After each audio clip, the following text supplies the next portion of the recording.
So today we're going to be going over the active straight leg raise test in supine. So this is going to be a test that we're looking for a issue with either aberrant motion or pain whenever they're lifting their leg. So patient, if I could have you go ahead and lift this leg up and go ahead and lay it back down. And if that's going to reproduce any of their pain or symptoms, or if there is a aberrant motion as they're coming up, that is going to be a positive test. Normally you would do it on the uninvolved side first, but in this case we're just going to be going straight to it. So if they do have that reproduction or aberrant motion, then we're going to provide a form closure. So I'm going to stabilize at the pelvis, and then go ahead and have the patient raise their leg up again and lower it back down. And if that either improves the motion or decreases their pain and symptoms, then that is going to be a positive test. And then in the same way, we can test force closure. So I'm going to have the patient use their abs and their obliques. So I'm going to have them crunch up and bring this shoulder towards me. Perfect. I'm going to apply a little bit of pressure, and then I'm going to have them lift this leg up again and go ahead and lower it. And again, if that either improves the motion or decreases their pain and symptoms, then that's also going to be a positive test, and that's going to let us know that we need to work on that sling system. I feel like I need to refill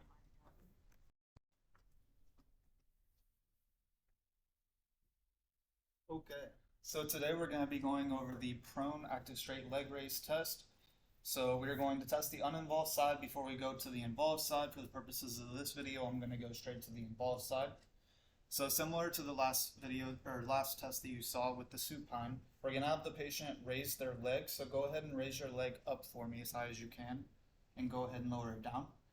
And in the case that we either see aberrant motion or they're having pain and symptoms, then that is going to let us know that we need to test it. So what I can do is I can do either form or force closure.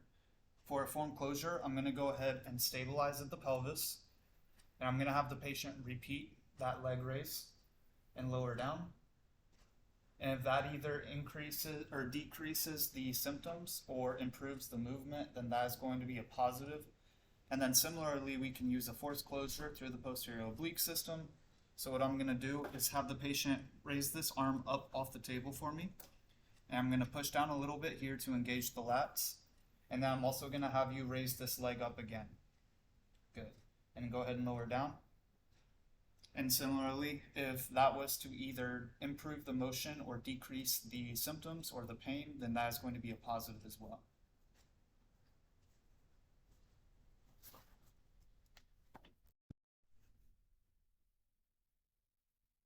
Alright, so today we're going to be going over the hip scour test. So what we're going to be doing is, normally we would start with the uninvolved side. For the purposes of today's video, we're just going to be going straight to the involved side, which in this case is her right side. So I'm going to bring the patient up into hip flexion with knee flexion. I'm going to support her leg. From here, I'm going to be providing overpressure longitudinally through the femur, and we're going to be scouring or moving around through the hip motion while applying that downward pressure. And in the event that this is going to cause pain, reproduction of symptoms, clicking, popping, that is going to be a positive test.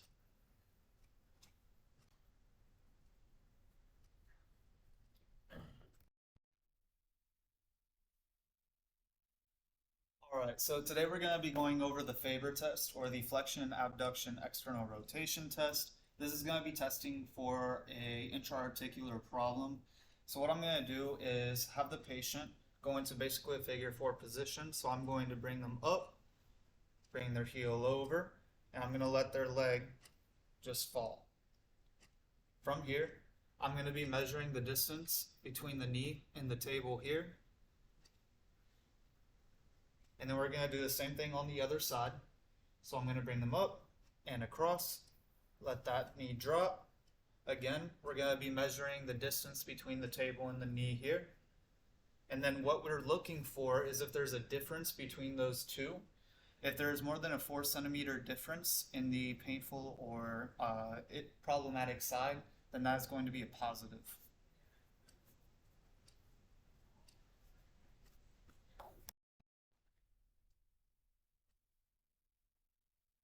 Okay, so today we're going to be going over the fader test or the flexion adduction with internal rotation test. This is going to be testing for anterior impingement. So what I'm going to do is first, I would normally test the uninvolved side first. For today's purposes, I'm going to be going straight to the involved. So I'm going to bring the leg up into flexion. We're going to bring them over into adduction, and then I'm going to bring them into internal rotation. In the case that this is going to either reproduce their symptoms or cause the same pain that they've been having, then that is going to be a positive test. But it may cause pain in patients that are not having the same pain or symptoms that they've been having. In that case, it is going to be a negative test.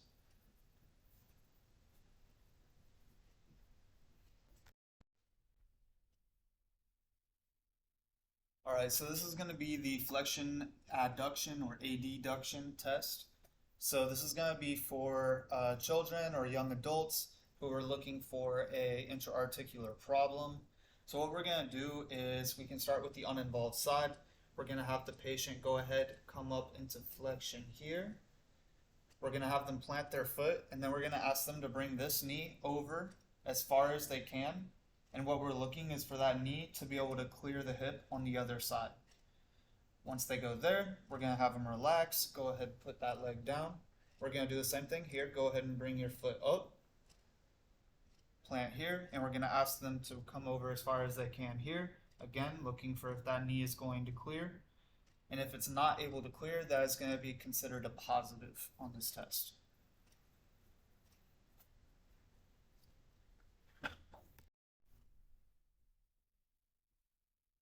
Okay, so today we're going to be going over the log roll test, and this is going to be testing for intra-articular issues outside of osteoarthritis. So first, you would start with the uninvolved leg. However, once you've gone through that, you're going to be moving to the involved leg. And what we're going to be doing is taking one hand, placing it on the femur, one hand going on the tibia. And what we're going to do is we're going to passively roll the patient into maximum internal rotation. From there, we're going to move them into maximum external rotation. And if we get the reproduction of their symptoms or pain, then that is going to be considered a positive test.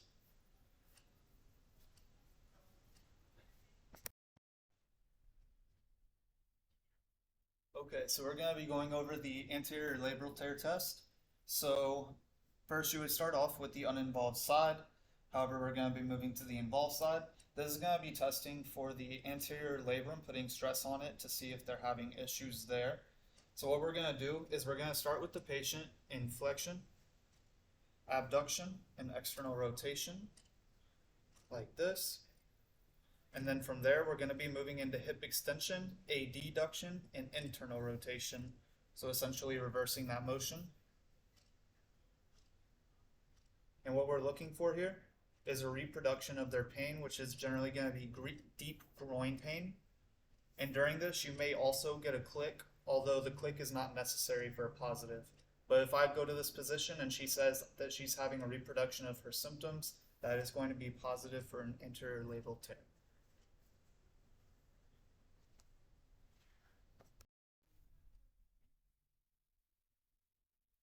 So this is going to be the posterior labral tear test. So what we're going to do first is start with the uninvolved side. After we've tested the uninvolved side, we're going to move to the involved side. So what we're going to be doing here is we're going to be taking the patient into flexion, adduction, and internal rotation. And from this position, we're going to be moving into extension, abduction, and external rotation. So I'm going to bring them through.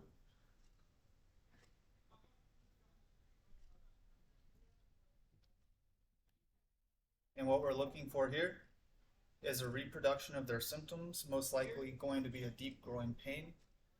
We're also going to be looking for any popping or clicking. And if they're having that reproduction of symptoms, then that is going to be a positive test.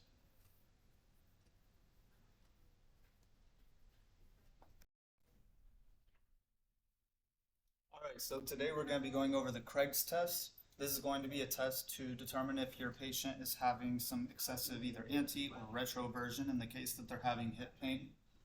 So what we're going to do is we're going to bring the patient into about 90 degrees of knee flexion here. We're gonna feel for their greater trochanter. We can bring them into internal and external rotation to find where it's most prominent.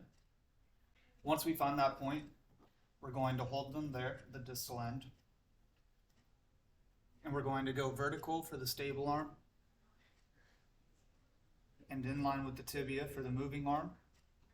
And we're going to be looking at how much rotation they're having there. So generally 8 to 15 degrees of external rotation is going to be considered normal. In this case, she does fall within that realm.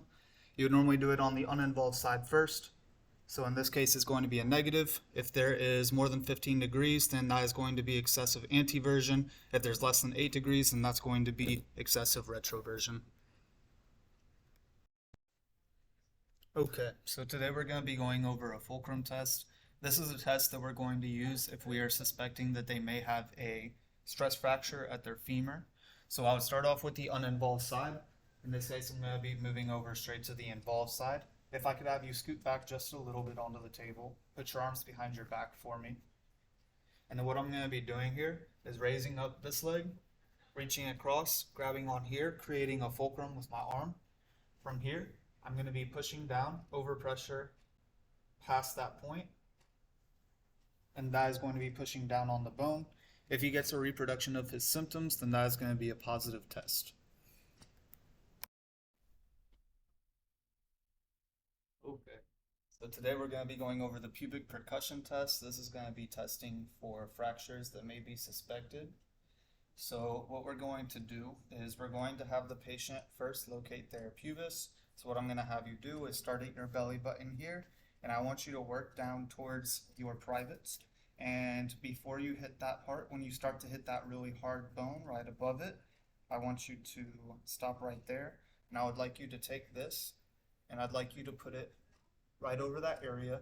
If the patient is wearing a really thick material like jeans, then you may want to have them slide it underneath for the underwear, or if they're wearing a thinner material, then you will be okay. So from here, we're going to be listening, and what I'm going to do is I'm going to give him a tap down onto his kneecap, onto his patella, and I should hear a very clear and crisp sound. That is going to indicate that there is not a fracture going on. And then if I wanted to test for the other side, then I would do so. We would normally start with the uninvolved side. In the case that we are doing for the video, I'm just starting with the involved side. Just stay right here, and then I'll be a patient. You checking for fractures? Alright, so we're going to be going over the Eli's test today. This is going to be a test to see if the rectus femoris is tight. So what we're going to be doing is having the patient laying in prone as such. From here, I'm going to be bringing him into knee flexion. We're going to go up to 90 degrees. We're going to be watching his hip as we come up. So in this case, he actually does pop his hip off. That's going to be a positive sign, meaning that the rectus femoris is tight. If it doesn't move as we go into that motion, then that's going to be a negative. And that's the Eli's test. No, that wasn't bad.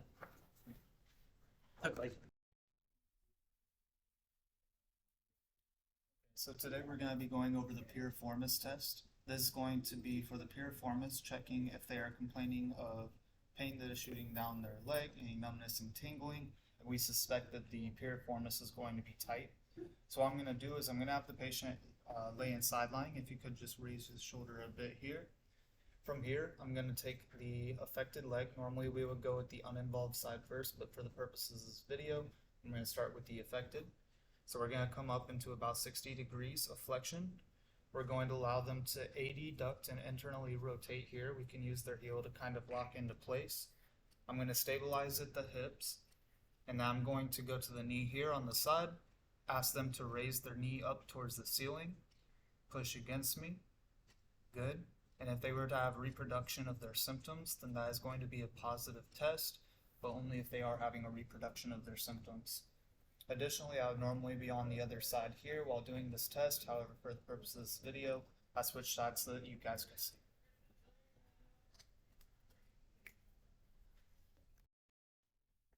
Okay, so today we're going to be going over our Trendelenburg sign test. So What we're going to be using this for is if either we suspect a glute tendinopathy or if we're seeing or suspecting that they may have some abductor weakness such as the glute med or glute min. So what we're going to have our patient do is they're going to be going into a single leg stance onto one leg. If they have a problem with the balance or they want to, they can put 2 fingers on the table here as long as they're not using their upper body for much support. What we're looking for as we're going throughout this test is we want to see the level or the hips stay level on both sides. And if we were on the left leg and we saw the hip hike up and the left or right hip drop, then that's going to be a positive sign. So patient, whenever you're ready, I'd like you to go onto one leg and you can use your finger for balance if you would like to. So I'm just going to be watching for their hips, making sure that they stay level. As we go throughout this, we want them to hold it for 30 seconds. And if they do drop within 30 seconds, then that's going to be a positive Trendelenburg sign. Go ahead and relax. You would also do this on both sides. For the purpose of this video, we're only doing it on one.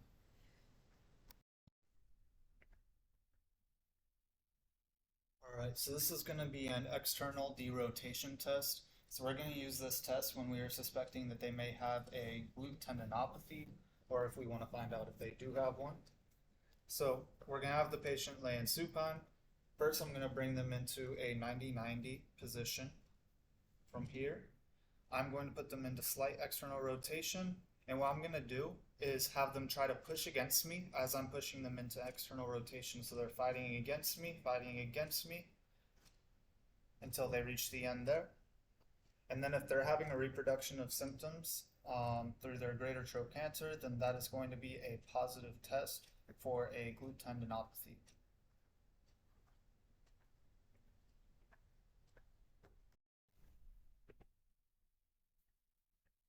So today we're going to be going over the sign of the buttock test. So this is going to be for someone that comes in with either low back pain or hip pain. And we are going to be testing if they're having an issue. So what we're going to do is we're going to have the patient let us bring them into passive range of motion through hip flexion, bringing them up. And let's say that at this point they start to get that pain. What we're going to do is we're going to bend the knee. So that's going to take the hamstrings off of strain. And then from there, we're going to try to continue to push further. If we are able to push further, then that's a good thing. That means that it would make sense if the hamstrings have been let off. However, if we go from the straight leg, bend it, and we still can't go any further, then that is a positive sign of the buttock, and that is indicative of something that may be worse, something such as a neoplasm or a fracture. So if that is the case, then we want to go ahead and refer this patient out. Stay right there, Josh. So today we're going to be going over mobilizations. In particular, we are going to go over a long axis distraction for the hip. So for this, you're going to want to use a mobilization belt, and this is a technique that can be used whether the patient is having pain or they're having a limitation in their mobility, their range of motion. So one thing is we want to make sure that we're not using the buckle on their skin. So I'm going to wrap around here, make a figure 8, and you want to make sure the bed is adjusted so that when you are using the belt, it should be around your hips and about level with the patient's leg here. So I'm going to come in, I'm going to use this mobilization belt to wrap around. I'm going to be wrapping around the lateral and medial malleoli firmly.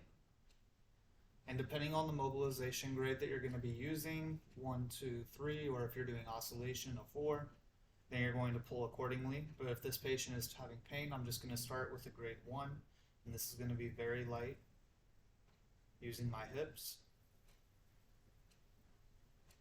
and asking them how it feels. And depending on your patient's wants or needs, you can also incorporate a little bit more flexion, abduction, external rotation, according to what's going to feel better for them. And your patients will generally be able to let you know if you're doing this for pain relief.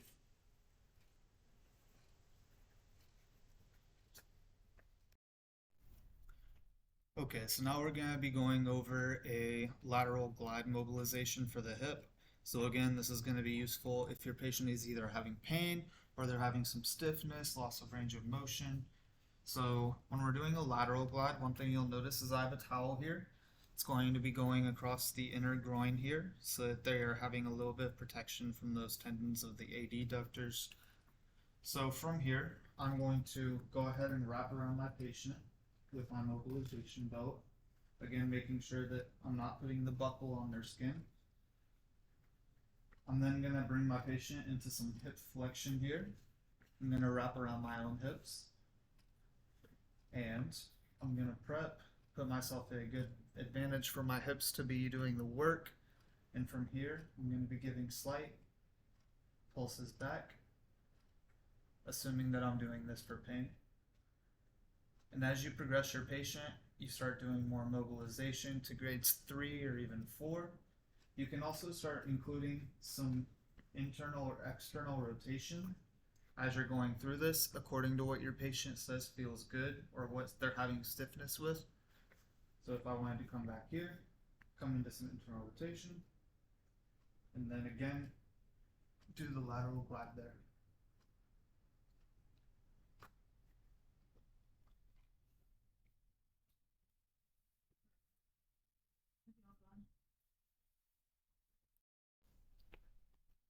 Okay, so today we're going to be going over how to do an AP glide when we're looking at hip mobilizations.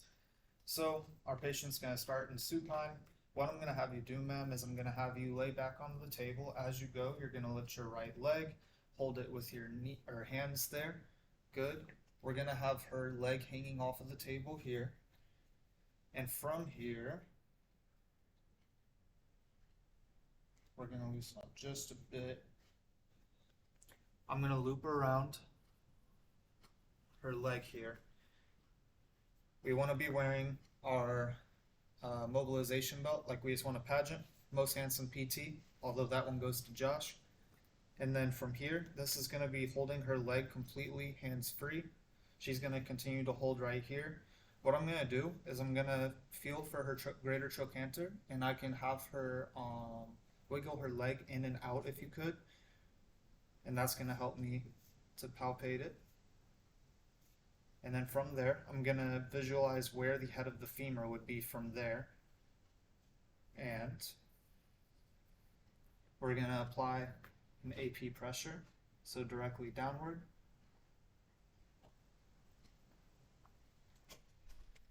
And again, this will be dependent on if they're looking for pain help, or they're having issues with pain, or if they're having issues with mobility, depending on the grade that we're going to use.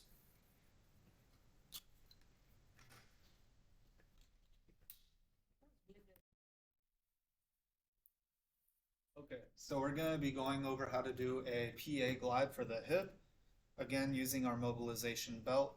Again, we'll be wearing it like a sash. Most Handsome PT goes to Josh.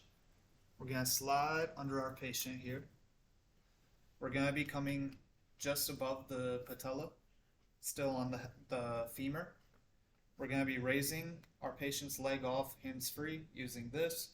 From here, what I can do is I can bring her leg into some flexion, and I can go into internal and external rotation to find the trochanter.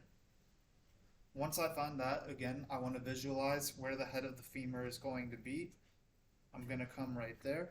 We're going to keep that leg elevated, and then we're going to apply downward pressure for a PA glide. So again, depending on if you want a grade 1, 2, 3, or 4 for oscillatory, depending on our patient's goals and what they need.